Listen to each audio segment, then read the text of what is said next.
Fala, piazada! Krainę zapomnienia w głowie myśli mam, kiedy skończy się ten stan. Bom, e aí?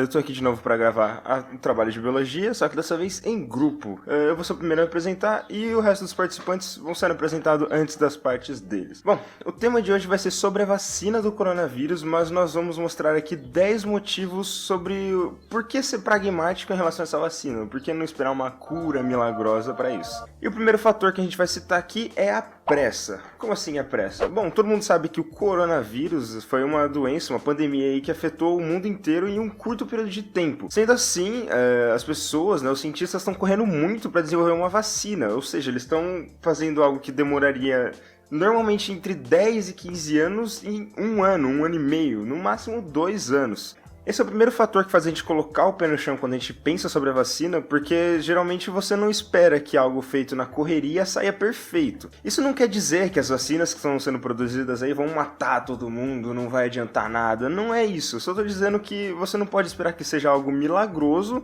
uma vez que está sendo feito com uma pressa enorme. Outra coisa que a gente tem que levar em conta aqui é o fator idade. Como assim? Se você vive no planeta Terra, você provavelmente já viu em alguma notícia, algum jornal aí, falando que os idosos acima de 60 anos são considerados grupo de risco. Isso quer dizer que a doença tende a ser consideravelmente mais grave nessas pessoas. Sendo assim, proteger as pessoas com mais de 60 anos se tornou meio que um dos objetivos principais dos pesquisadores. Só que o que mais dificulta isso é o seguinte: conforme você vai envelhecendo, o seu sistema imunológico tende a naturalmente ficar um pouco mais defasado. Ele tende a não ser tão eficiente quanto o de um jovem de 20 anos, por exemplo. E, como todos vocês sabem, ou espero que saibam, a vacina atua simplesmente fortalecendo o seu sistema imunológico. Ela não te dá as defesas para se defender de uma determinada doença. Ela simplesmente faz com que o seu organismo fabrique essas defesas. Por isso é importante os cientistas conseguirem encontrar uma forma de conciliar essas duas coisas, tendo em vista que o sistema imunológico dos idosos não é tão resistente, não é tão bom. E o último ponto que eu vou tratar aqui nesse trabalho é a tecnologia muito recente que as vacinas estão usando. Bom, vocês sabem, pelo menos eu espero que vocês saibam, que nós estamos vivendo na quarta revolução industrial. E esse momento que a gente vive é um momento de muita inovação tecnológica e muita informação e muita coisa acontecendo ao mesmo tempo. E a vacina do coronavírus não ficou de fora disso. Algumas das vacinas que estão sendo desenvolvidas para o coronavírus estão usando uma nova tecnologia que envolve genética, e elas são chamadas de vacinas genéticas. Eu acho que todo mundo sabe como é que funciona uma vacina, Basicamente, elas são feitas usando pedaços do vírus, ou os vírus ali meio adormecidos, os vírus mortos ali, para induzir o seu sistema imunológico a produzir anticorpos contra aquele antígeno. A ideia das vacinas genéticas agora é fazer com que basicamente o seu corpo produza a proteína do vírus e logo em seguida produza um antígeno para essa proteína. Então basicamente o que é feito é que os cientistas pegam o trecho do código genético do vírus que tem as informações ali para produzir a proteína. Depois que eles pegam esse código genético, eles vão colocar na vacina e vão aplicar a vacina em você. Uma das empresas responsáveis por desenvolver uma vacina genética para o coronavírus é a Moderna Therapeutics. Recentemente eles soltaram um artigo onde eles mostravam que cerca de 95% das pessoas que receberam a vacina foram de fato imunizadas. Porém, como já foi dito, isso é uma tecnologia muito recente e a gente sempre tem que ficar um pouco com o pé atrás, porque a gente não sabe se pode trazer alguma outra consequência.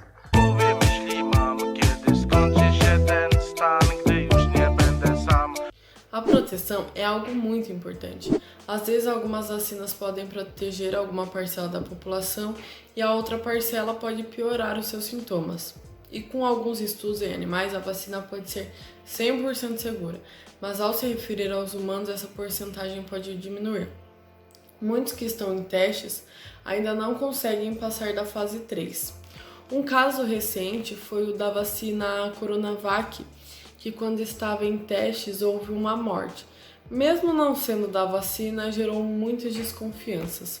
E como sabemos, querer nem sempre é poder. Há diversas vacinas que precisariam já estar disponível e com grande eficácia, que não haja nenhuma sombra de dúvidas. Como exemplo, o da vacina da AIDS, que foi declarada que quando houve pandemia, que estaria disponível em 2 anos. E hoje já fazem 36 anos que ainda não existe essa vacina.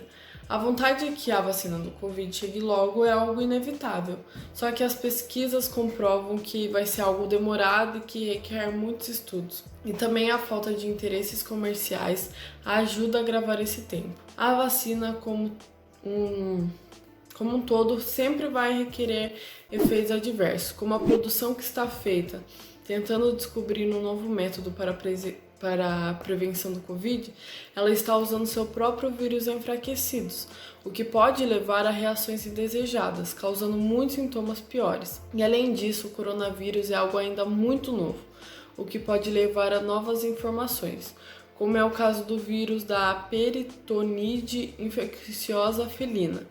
O que infecciona humanos são responsáveis pela síndrome respiratória aguda grave e a síndrome respiratória do Oriente Médio.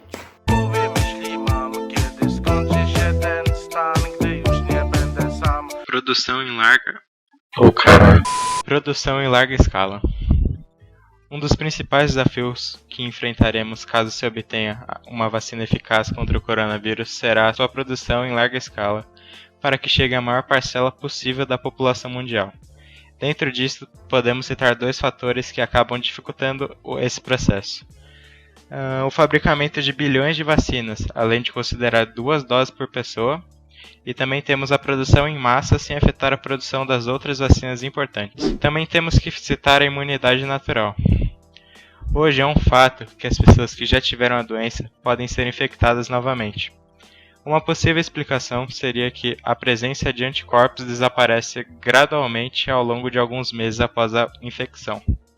O principal problema com as reinfecções é que, apesar do fato de que as vacinas geralmente desenvolvem uma resposta imunológica mais forte do que a infecção natural, muito provavelmente será necessário se revacinar de vez em quando.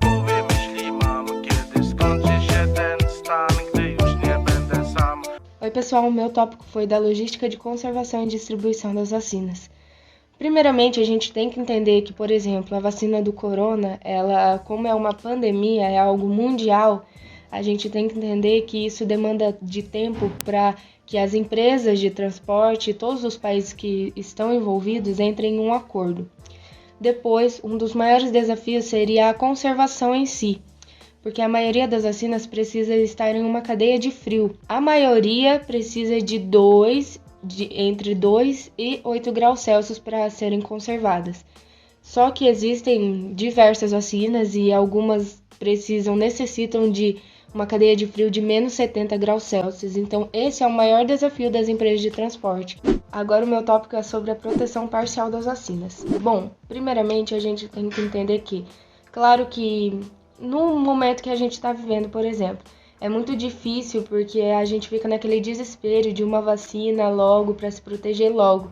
Só que isso demanda muito tempo para a fabricação, fora do outro tópico que eu falei da distribuição das vacinas. Mas a gente tem que entender que algumas vacinas é melhor ela proteger parcialmente a gente do que não proteger. Eu acho que vocês concordam comigo que é melhor ter uma vacina que nos proteja parcialmente, que pelo menos diminua a probabilidade da gente pegar aquela infecção, aquela doença, do que nenhuma vacina.